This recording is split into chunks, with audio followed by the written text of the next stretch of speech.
Coinstone is a specialist business rates advisory business. We have a team of professionals, surveyors and administrators who work for a range of clients across private sector, large landlords and smaller businesses, business owners, occupiers. So we provide services wherever there's a party paying business rates, and that can be the business owner and manager as an occupier, or it can be a landlord who owns property and leases it to third parties, to other businesses. And there are all sorts of reasons why business rates are charged, and there are errors in the system. The system is, historically clunky, and there's a large number of assessments across the UK. There's over 2 million assessments. So the VOA, who manage the valuation of the estate, to 2.2 plus million separate individual assessments, they make mistakes all the time. So we get brought in to assist with those ratepayers to ensure that they're paying the right amount of rates. So it's very much a case of getting the numbers right rather than trying to reduce rates in any other way. It's simply making sure that assessments are correct. And as I said, they're often not correct. So Simon will take you through a bit of the detail, a bit of the background about how it all comes together, how it's assessed, and how it comes to be a bill that needs to be paid, and then talk a bit about areas that we focus on, particularly for the type of businesses that we've got joining today. And we across the team deal with some routine cases daily, but we also look at some fairly sort of left field situations. There's always interesting opportunities where people's businesses have grown, that the properties have evolved over time, and this often creates issues that we like to get stuck into and pick up and figure out what should be really being charged, and whether there's something we can do to help our clients. And I think it's worth saying at the outset as well, because it's always something that comes up, is if we look at a situation and find that actually the rates are underassessed and the client should be paying more, we just keep our heads down. So that the instruction quite often can be just to do nothing, say nothing for the moment, and we'll avoid any increase in rates wherever we can for our clients. So we're not there to flag issues, only to find savings. So I think that's my intro for now. I'll hand over to Simon, who can get into the nuts and bolts of it. Morning, everybody. Thank you again for allowing me to speak with you today. I'm going to start by sort of trying to canter through all these. I'm going to start by setting out the rating triangle, which sort of explains the players and the relationships, and it's worth remembering these as we go through the slides. You've got obviously BAGMA members at the top, the ratepayers, and the relationship and the interaction they have with the VOA and the council as two separate bodies, and we facilitate the relationship between all three parties. Today's agenda, we're going to look at the players, which I've just mentioned. We're going to go on to what's changing the business rates from April 26 onwards, why BAGMA members are directly affected by rates and these issues. We're going to deal with mixed-use sites where valuation errors can happen, run through reliefs and saving opportunities, and deal with empty space, workshop, storage reviews, and then case studies.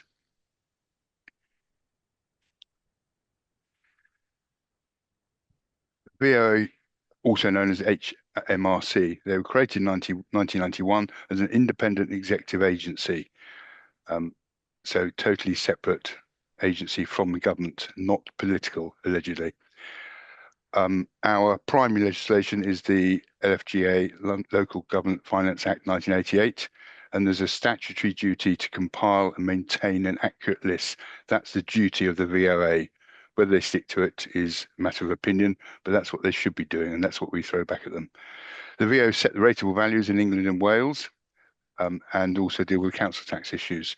Scotland have a different system run by the VO assess. They're called the assessors, which is the Scottish equivalent of the VOA. Um, and for the rating purposes, the rating hereditament, that's the property that we class as a rateable value. It must pass four tests. The anachronism is ABET, which is actual occupation, beneficial, exclusive, and transient. And we can deal with those later on if anybody wishes to delve into that wonderful minefield. The RVs are arrived at after gathering a host of information and includes rental evidence, which is gathered around the AVD, which is our antecedent valuation date. So your properties for the 2026 revaluation are based on April 24 values. It's a quirk of the rating system that our valuation dates currently are always 2 years before the start of each list.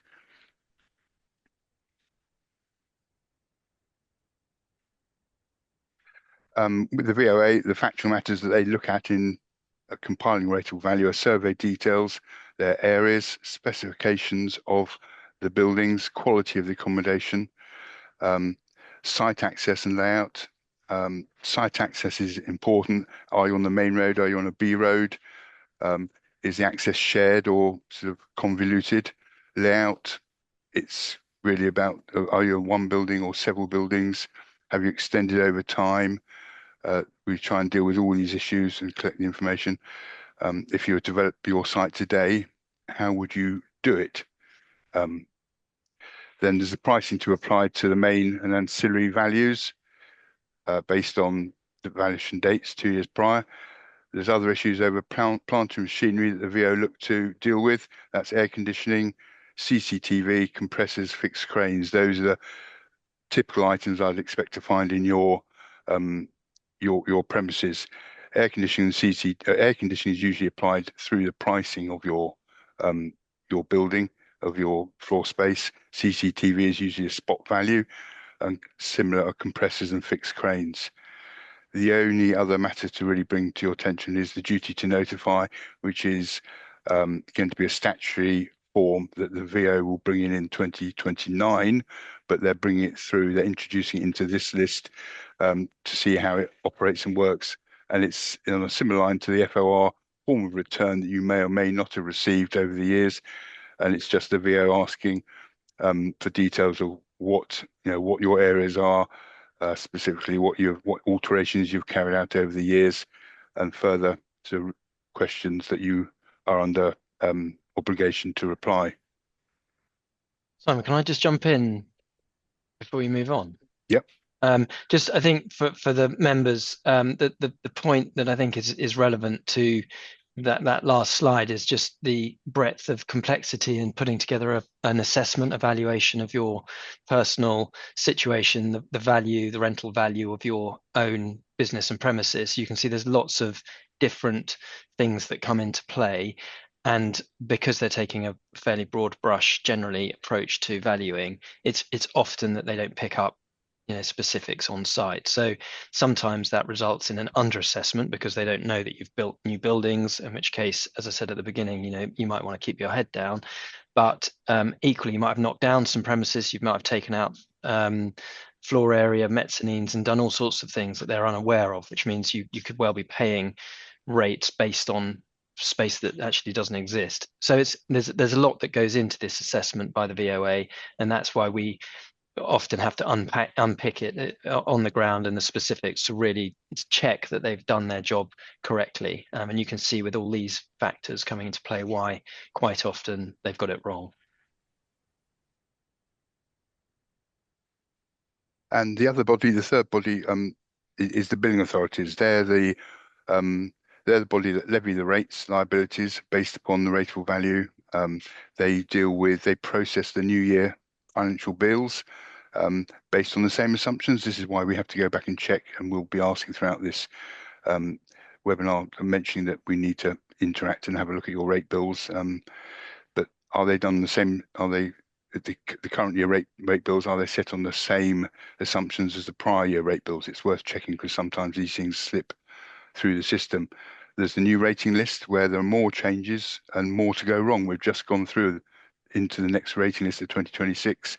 There's so many things that's changed. You've had the RV that's changed, the UBR that's changed. There's loads of opportunities for things that have gone wrong. We'll deal with this later on in the presentation. You've got the new RV, as I say, new business rate information. You've got the transitional rate relief scheme. This is standard at the beginning of every rate revaluation. It's a cushion to protect the increase in your rates liability. Just has to be checked that this is correctly applied. You've got the supplements and thresholds. This again we're going to deal with later on. You've got the reliefs. What reliefs have been applied? Are the correct reliefs in place? If not, why not? And something that isn't necessarily um, relevant at this point is completion notices. But if you were moving to a new site and redeveloping a new site, when does it become occupiable? When does it become finished? And there's a completion notice regulation we have to be aware of if and when that happens. So why is this a matter for BAGMA members? Well, business rates are a major fixed operating cost, as we know. Many BAGMA sites are operational complex. Rate liabilities can materially affect the margins and cash flow. We know this, but it's worth saying. And the new 2026 list introduced both opportunity and risk. The revaluation provides the VO the opportunity to reset their values. So every revaluation, the VO will go back to the drawing board and look to see where the values have been, where they're changed, and hence we generally see an increase in rateable values between one reval and another.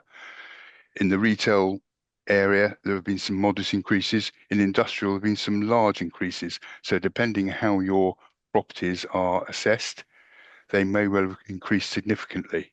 And we need to look at these to see if it's a reasonable increase, where has it come from, and where there are large increases, there are often large opportunities to save. Land is another issue that the VO have never really got right.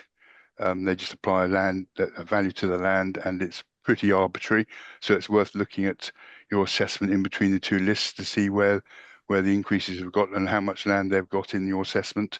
Again, on what Tim just said, depending on what you've got on site, do the details of the VO's valuation mirror and match what you occupy?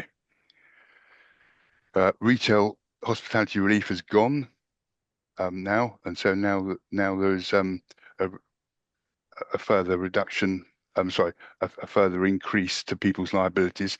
If you did have retail relief in any way, shape, or form, you were paying 40% less last year.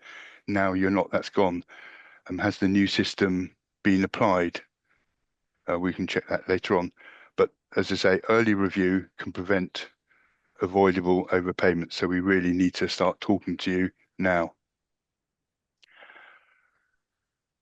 The rateable value, how your properties are assessed. The rateable value is the estimated annual rental equivalent as at the AVD. So already stated, the valuation is based on April 24 values. As part of the makeup of the rateable value, we look at the mode of occupation, which is the use it's currently put to. And in order to assess your rateable value fairly, we should be looking at, or the VO will look at, comparable properties. So like for like. So they shouldn't be looking at modern industrial distribution depots to those values applied to there and apply them to yours. It should be a like for like. It's not saying that the VO will always get that right. They have things called schemes of values where they set out what should apply in your circumstance. And it's a case of going through those finer details to see whether they got it right or not, in our opinion. Why is the rateable value not the same as the rates payable? Well, the rateable value is the estimated annual rental value, as I've already said, and your rates payable are a function of that. And the government set the uniform business rate. So if you look on your rate demand bill, you have your rateable value, you have your uniform business rate, which is a factor of the calculation that gets your rates liability. Why the use and layout and property type and access matter? Well, obviously the use of premises depends. If it's a retail, then it'll be a retail value, industrial will be industrial value. How I suspect your properties are going to be valued are based on sort of industrial basis with a retail uplift for the showroom areas. Um, but it depends. You have to check the rateable value. You have to check the VO valuation to see if what they describe as your properties and how it's valued is exactly what it is on the ground. And as an occupier, you will know what you use, what parts of the building you use for what purposes. The layout is also a factor. Is it one clean layout, or is it a series of buildings with poor interconnection between the buildings? There are um, end allowances and adjustments we can make that may not be set out within your valuation. So we need to check this and review your valuation. Um, and access is clearly is also a matter. We have end allowances if your access isn't ideal. Again, we mentioned earlier, is it on an A road or is it a B road? Is it shared access? So we need to review all these matters, and all these go to towards valuing your property correctly. What makes BAGMA premises different? Well, you have pretty much all the uses here. You have showrooms, retail display areas, you have workshops, service bays, parts departments, trade counters. All these are sort of valued slightly sort of in different rates. So there's a lot here that could go wrong in the various valuation, which is why we need to check them carefully. Yards, surface, are they surfaced? Are they unsurfaced? Fenced or unfenced? Um, Again, there's different rates applies to all these. So more investigation needs to be done. Storage facilities, barns, sheds, depots, just depends what the quality of each building is as to how it should be valued. And there are some multi-site operations also to consider.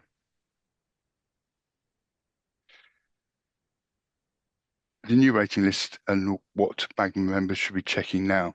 Well, as I say, we've got the new rating list. It's been live since April. Have you had a look at your rateable value and seen how it's assessed? Um, if you've done this, are you happy that your rateable value reflects your premises accurately? Has there been any site changes? And if so, have they been reflected properly? Are you paying on the right new multiplier? So now we're moving on to the rates bill. If you look at your rates bill, does it make sense? If not, speak with us and we can check it for you. As I say, there's been a change in the system with rate with multipliers, so it's worth taking a careful look at this. If you had any reliefs, are the reliefs in place? You may not have reliefs, and we may be able to look at this and suggest that you are eligible for some reliefs. Again, early reviews reduce the risk of overpaying throughout the list. Mixed use sites, valuation issues, incorrect splits between the retail and workshop areas. This is just a factual matter. The VO may not have come out and inspected your premises for some time, so you may have increased the value of your showroom within the main fabric of the building, or you may have contracted it. Have they got the right areas assessed as the right parts? Again, incorrectly measured floor areas. You will know this, but following engagement with ourselves, we can come out and inspect these and look at these and advise you accordingly. Yard and storage areas, are they over assessed? Again, it's just a case of looking through the comparables in your area, finding similar sites and seeing if they all sort of line up together. We may just get a gut feeling that things are just slightly high in your area. And so we've got to delve around for comparable sites to see whether or not you're right or wrong. But the VO probably are doing this from a desktop exercise, looking at historic records, so they won't have updated their records, and they probably won't have their finger on the pulse for values. Have you any redundant or low value space? Has that been included correctly? It's possible, depending on what the space is, how it's used, the condition, to reduce the value appropriately. Again, we just need to have a conversation following inspection.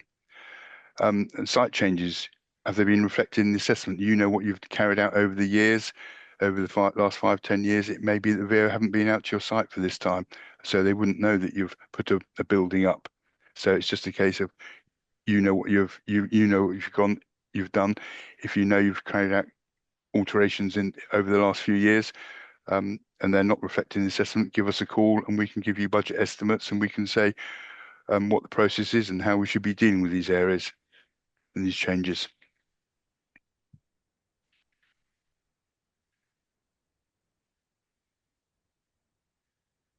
Workshop and industrial elements. Workshops are generally assessed on a price per square metre. They're different to industrial units as they're usually low height, so they won't have a requirement for tall eaves height. They're usually fitted out, so they're usually on a different scheme. So the VO will have a scheme of values for the workshops, a scheme of values for the basic industrials, and so forth and so forth. So we just have to make sure what condition your workshop is in, what it's been fitted out, has it got extraction systems, and how specialist is it, and that will determine sort of the value essentially. Warehousing parts, storage, you may have that on site. That may be a taller building. You may have racking there. You may have mezzanines. Have these been assessed? Are they in the rating list? If not, there is a specialist approach to valuing the space under and the mezzanines themselves. Just checking that the VO have got that right.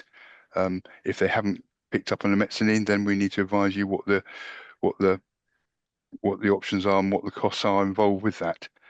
And again, with all the pricing and the values, have they put you on a sort of a rural or second, depending on your location, have they based you on a rural and secondary location factors, or have they valued you based on the prime industrial areas? I would hope not, but it's always worth checking, looking at the valuation schemes. Can I just jump in there as well, Simon? Yep. Just to say, just before we go into the reliefs, I think that there's a lot of complexity sitting in all of that. We do also take an overview before we get too bogged down in the details. So we can often look at and actually often from a desktop perspective, we can identify either big potential savings or actually situations where you're heavily under assessed, and therefore there's just no point in spending any time looking at the detail because the answer will be to keep your head down no matter what else you find in the detail. So we try to look at it from that perspective, see if there are some obvious big wins sitting there for you. As I said, on a desktop basis initially, we might ask a few questions, grab hold of a rates bill, and we'll be able to look at quite a lot of detail within our database, and also using Google Maps and other systems just to verify against the global kind of overall assessment before we launch into the kind of detail that we've been running through here. And that would include, things like release, which Simon will go on to explain now. But I think just worth knowing, you don't have to get into this detail at the initial stages. It's we take it in stages so that we can identify where the value is in terms of what work we do on your behalf. So, yep, I'll hand back to Simon. Thank you, Tim. So on to retail release, you may not view your business with a retail function. You may indeed, but where we're seeing significant savings or opportunities here is looking to see how much retail function you've got and whether or not we can apply the retail relief. Which areas of your property may qualify as a retail or public facing. Clearly, the showrooms will. And as a function of your business, the showrooms are very important, of prime importance. So we would say that retail relief should be applied to you. There are various limits, historic limits on retail, hospitality and leisure reliefs that we have previously acted for. As I've mentioned before, since moving into the 26 evaluation, the government have put a stop on the retail, hospitality, leisure relief, and adopted now the SSBR, small supporting business relief, that we can mention later on if necessary. You've got the impact on showrooms versus operational areas. That in that respect, it is a case of the price on the industrial will be uplifted to the showroom, and the offices also uplifted on the area for the offices accordingly. the importance of all this is just checking the reliefs, checking the valuation, type, use, and age. Other reliefs are more complex or complex. Transition relief, that's between one revaluation onto another. You've got the small business rate relief that is seen through a function of the RV. You will see this supporting small business rate relief, which I mentioned before, that's taken place or taken role of the lost R retail, hospitality, leisure. Um, this this is where, if you've had it before, you would have been benefiting from 40% reduction in rates, and now you probably or possibly face a significant increase in your rates because you've lost that. The new scheme increases the cap, um, based either on £800 increase a year if you qualify for the scheme, and also subject to maximum percentage increase depending on the size of your RV. This is something we can go into the detail at another time. You've got the empty property rate relief. You've got improvement relief if you're undertaking expansion in your business or improving, upgrading the existing stock. There are various loopholes you have to jump through, but this can be explained at a later date. You've got hardship relief. You've got enterprise zone relief. This is based on your location, and you'll know whether you're in an enterprise zone or not. Um, you've got the local discretionary relief, and this is one where if you can apply to the council if you are or hold a significant standing in the employment of the local area. You've got exempt properties. This won't probably apply to you, even though by definition agricultural land and building, you're in this agricultural business. This really refers to those buildings that are used for farming operations. You've got capital allowance relief, and you've got the land remediation relief. These are separate issues. The capital allowance relief is on improvements, and it's an offset. It's not a business rates matter, but it's offset the costs against corporation tax, as is essentially land remediation relief. It deals with contamination, so not exactly a business rates issue, but there are types of relief to be aware of. As I say, the other major relief is a charitable relief, but that probably won't apply to your portfolio at all. Empty space and underused areas, empty rates exposure on unused buildings. So have you got any unused buildings there? Can we put something in place? Can we suggest alternatives? There are ways of avoiding rates or getting around the rates. There are certain other reliefs, like a temporary vacancy.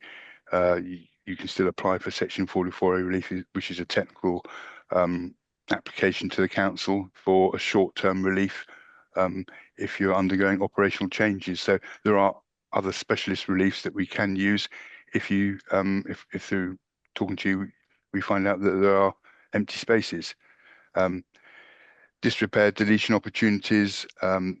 These are more technical. As you say, practical advice is needed. There's a lot of information that needs to be understood and entered into if we're going to go down these routes. But it is possible if you've got a dilapidated building, it is possible to take that out of the list given certain circumstances and save you money, save you paying on unwanted accommodation, whether it's superfluous or in a poor condition.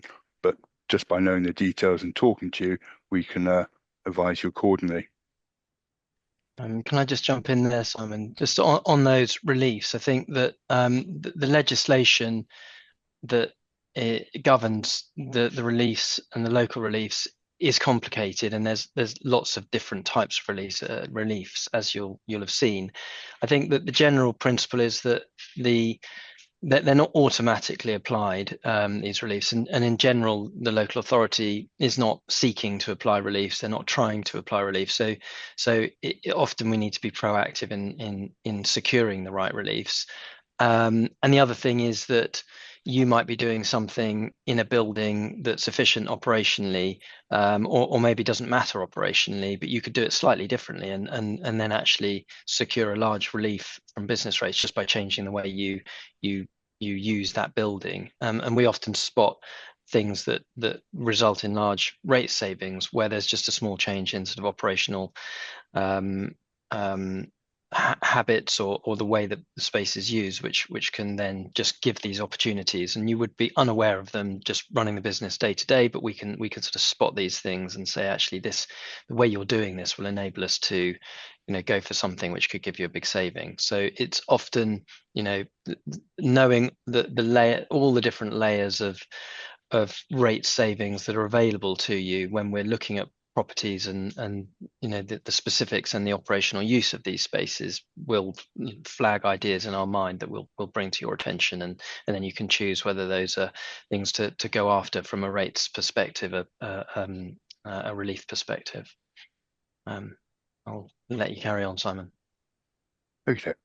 On to multi-site operational issues. So where you've got more than one site, um, it's necessary to review all those sites, look at the liabilities across all your depots, see if there's any consistent inconsistencies in the approach of the VO, see why they've put different values on similar type of users. It does depend, obviously, values will change from one region to another, but there should be a consistency in their approach.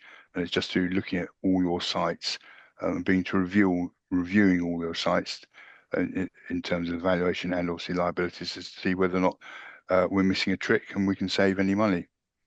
Um, there is always potential for the VO to get it wrong, excessive values across your properties. So we just need to just take a thorough investigation into what your assessments are on each of your sites.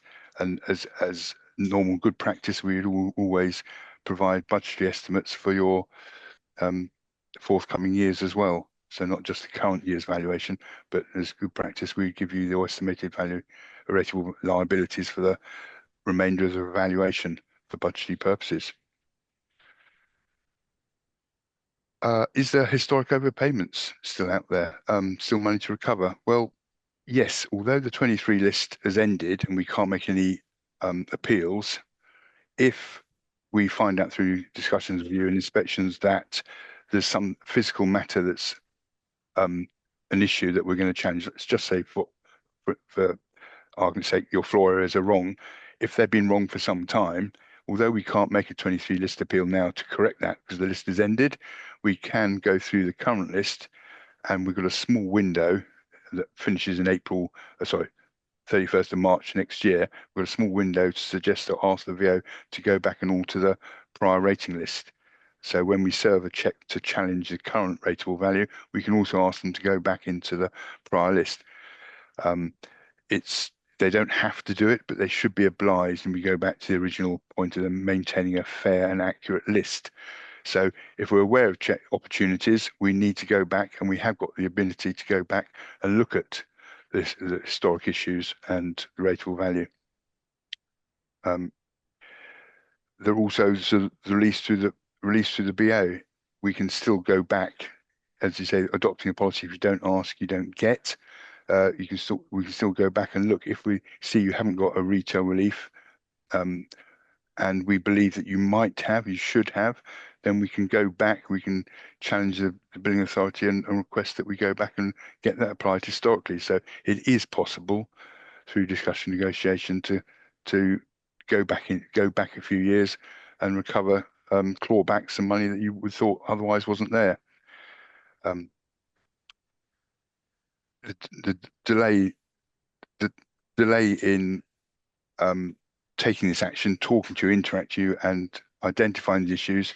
In delaying this, we lose the ability to go back and claim some of these recoverable savings. So we've got to get talking to you. We've got to get things in place so we can avoid running up against the 31st of March 27, which will come around very soon. After that point, the VO will not go back and change any figures. So it does matter, as you can see, why we should review both rateable values and re-look at the liabilities that you're currently paying, past and present.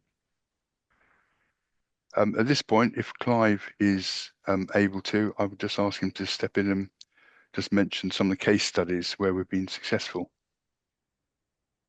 Thank you, Simon. Hi, my name's Clive. Good morning, all. Yeah, so we're just looking at a case study now of a a site I looked at in Cheshire, a multi-site operator in Cheshire, we received at the end of the last sort of February time, March time, we received what obviously was a speculative request to take a look at the business rates of the site in Cheshire. So I requested various bits of information from the operator, which included the bills, tenancy details, photos of the site and plans. Now this seems a bit intrusive, but as Simon's saying, over the course of the last 40 minutes or so, from all this sort of information, we can determine whether or not that there could be some savings to be made. Now, in regards to factual matters, everything seemed correct. There seemed to be no spaces that needed adding or taken away, so that was fine. However, on one of the sites, I did notice that there was a retail element. So I spoke to the operator and was told that from that site, they do actually do sales to passing members of the public. Whereas at the other site, it was more sort of operational, head office sort of thing. So from that conversation, I spoke to the billing authority, filled out several forms on behalf of the operator, and received retail relief because the site operated a retail element, they were eligible for retail relief. So the retail relief went back to 2023. So for the 2023 rating list, 23 to 26, they received a total of about £58,500 retail relief just through a simple conversation and a simple application to the billing authority. As a result of that retail relief, the site for 2026 qualifies for a smaller UBR, which Simon was referring to before. So a retail UBR, which is lower. So by lowering the UBR in 2026, see another £3,500 savings. Because we qualify for that UBR, we're now also eligible for the supporting small business rate relief money, which we say give back. So from being eligible for that, we've got another £10,500 back for the site going forward. And then also, again, because we're on the small business rate relief multiplier, going forward, we're making savings compared to what the original bill was showing them in April this year. So all in all, between 2023 and 2029, from a simple inquiry, we've actually saved the client at £72,000, in the region of £72,000. So that's a big success, which you know that was a relatively straightforward thing to do. It just took a bit of inquiry, a few documents sent here and there, and we could just get on with it. So that was a real win-win for us. I've had a few queries from a couple of Scottish operators. So for Scotland, we need to do our investigations quite soon because Scotland have a different rate system whereby the window will close at the end of July to put in an appeal against your valuations for 2026. So just a heads up to members in Scotland, if you can give us a call, send us an email, make that inquiry as soon as you can, then we can get on with getting a proposal into the Scottish assessors. Once the proposal's in, we can sit back and relax a bit, and then it'll work its way through the system. Just on what we've just been talking about, small business rate relief, we get these. Sorry, on retail relief, we get this relief across a lot of properties, including industrial premises, MOT centres, retail outlets. I'm working for an operation in London. They've got several retail units in London. I was able to so they've been receiving retail relief for the last 3 years or more. but they've not been doing it very effectively. So I can balance where the reliefs come from which shop. So we have a cap, and we work towards the cap, £110,000 a year, £315,000 over 3 years. So I can check and balance where the retail reliefs are being applied and make sure that they get the maximum out of their reliefs. So that can also apply to your operations. If you've got multi-site operations, we can balance the retail release and make sure you optimize what it is you're getting. As I say, just give us a call. We can take a look at your properties, see what release you're eligible for, and then just work on your behalf and get on and do it. Thank you. Thank you, Clive. Thank you. So sort of more of a recap, really. What good looks like. Early rates review. So talk to us, review your rates. We'll review your rates for you. We will check your measurements, check the uses, check your descriptions. These all affect how the value works out. Check the VO valuation. Review reliefs and exemptions. Please ask for budgetary forecasts. And if you've got any questions on your rates demand or your rates or your VO valuation, ask questions. It's just the earlier you do it, the earlier we get to the conclusion and save you money and advise you accordingly. So the key takeaways from this webinar really is the 26 is now live.